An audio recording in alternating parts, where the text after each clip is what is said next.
नमस्कार। एक्नो से जुड़े सभी श्रोताओं, दर्शकों और बुद्धिजीवियों का स्वागत है। आज मैं आपको कंपनी व्यवसाय के अंतर्गत अंश और ऋण पत्र में क्या अंतर हो सकता है, इसके बारे में जानकारी दूंगी। चलिए इसे जानते हैं कि अंश और ऋण पत्र होते क्या हैं और इनमें क्या अंतर होता है। यदि अर्थ के आधार पर अंतर किया जाए तो कंपनी व्यवसाय में सार्वजनिक कंपनी की दशा में जब जनता से पैसा एकत्र किया जाता है तो उस दशा में जो शेयर कैपिटल एकत्र की जाती है, जिसे हम कंपनी की पूंजी कहते हैं, उसकी सबसे छोटी इकाई, सबसे छोटी यूनिट, हिस्सा, उसे हम अंश कहते हैं।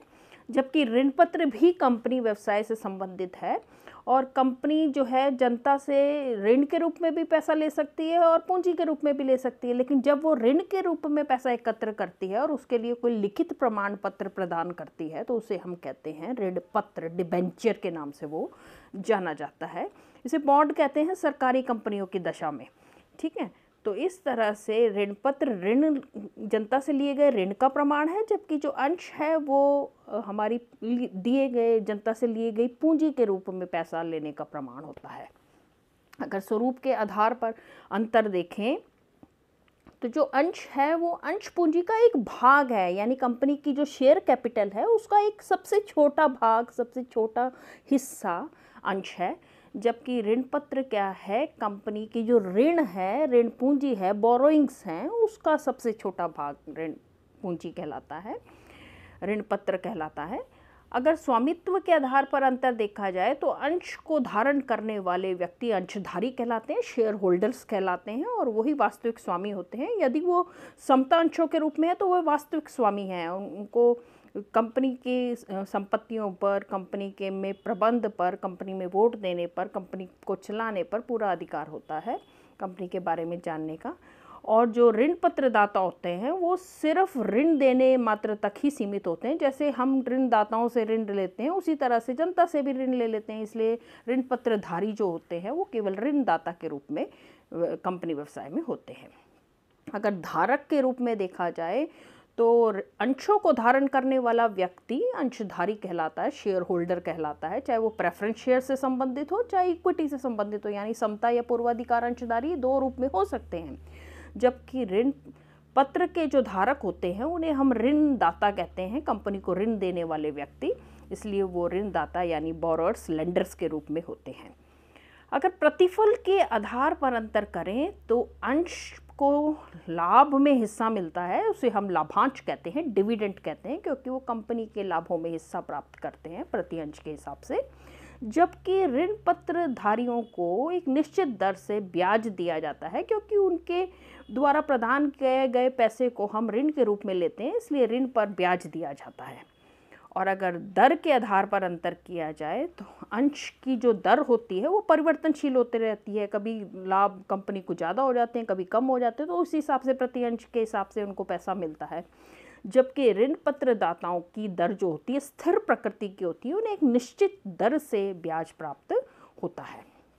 अगर हम पैसा वापसी के आधार पर अंतर देखें तो जो अंश का पैसा है, अगर वो समता अंशधारियों में उन्होंने पैसा लगाया है तो उनका कंपनी अपने पूरे जीवन काल में पैसा वापस नहीं करती, केवल समापन की दशा में ही पैसा वापस करती है, जब कंपनी बंद होने की स्थिति में आ जाती है। लेकिन ऋण पत्रधारियों का पैसा कुछ निश्चित अवधि के लिए लिया जाता है और उस निश्चित अवधि के बाद 5, 10, 20 साल के बाद उनका पैसा वापस किया जाता है। इसका मतलब कि कंपनी अपने जीवन काल में ही ऋण पत्रधारियों का पैसा, ऋण जो लिया होता है, वो वापस करती है ब्याज सहित। अब है भुगतान की प्राप्ति। जो अंशधारी है उसे भुगतान यानी लाभ जो है सबसे आखिर में मिलता है। पहले हम ऋणों को चुकाते हैं, उन पर ब्याजों को चुकाते हैं, फिर पूर्वाधिकार अंशधारियों को लाभांश निश्चित दर से देते हैं, उसके बाद समता अंशधारियों के लिए जो कुछ बचता है वो सबसे आखिर में दिया जाता है। जबकि ऋण पत्रधारियों को जो ऋण के रूप में पैसा लिया होता है, इसलिए सबसे पहले इनको लाभों में से इनकी ब्याज का भुगतान किया जाता है। तो इन्हें सबसे पहले प्राथमिकता होती है, भुगतान की प्राप्ति होती है।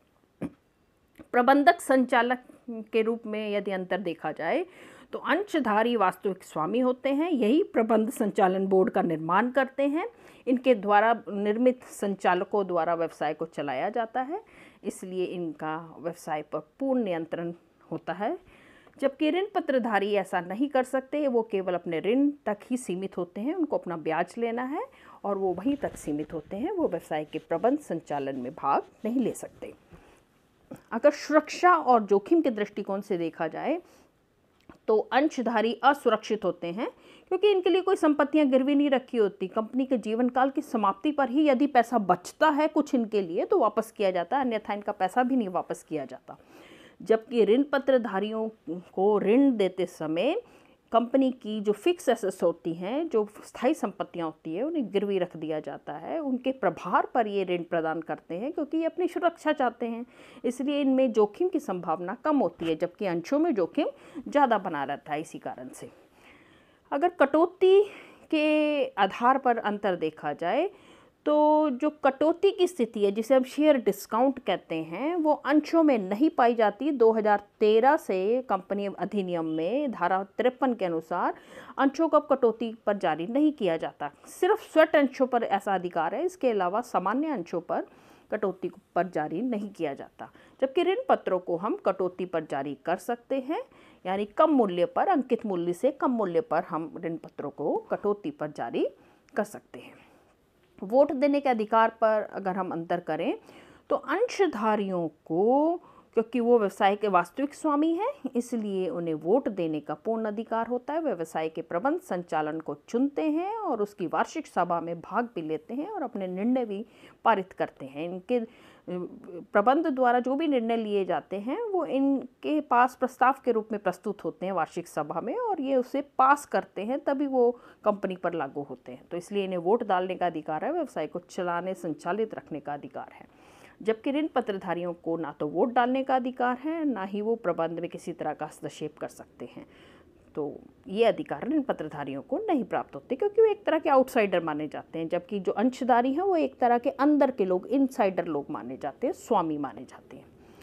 अब अगर हम अंशों को प्रकार के आधार पर अंतर किया जाए तो आप जानते हैं अंशों को दो प्रकार में बांटते हैं, समतांश और पूर्व अधिकार अंश, जिसे हम इक्विटी शेयर्स और प्रेफरेंस शेयर्स के नाम से भी जानते हैं।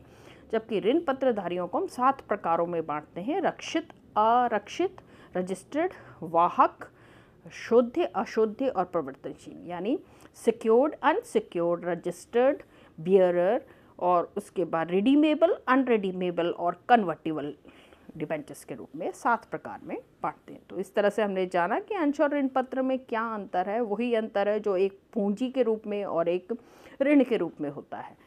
तो ये बहुत ही महत्वपूर्ण अंतर है जिसका जानना बहुत आवश्यक होता है वाणिज्य के छात्रों के द्वारा। तो आशा है ये आपके समझ में आया होगा और इसने आपके ज्ञान में भी वृद्धि की होगी। तो बने रहिए, इसी तरह के और डिफरेंसेस मैं लेकर आपके सामने प्रस्तुत होंगी। एक्नो पर बने रहिए और इस चैनल को शेयर, सब्सक्राइब और लाइक करना मत भूलिए। दूसरों को भी दीजिए ये ज्ञान, क्योंकि ज्ञान बांटने से बढ़ता है। धन्यवाद।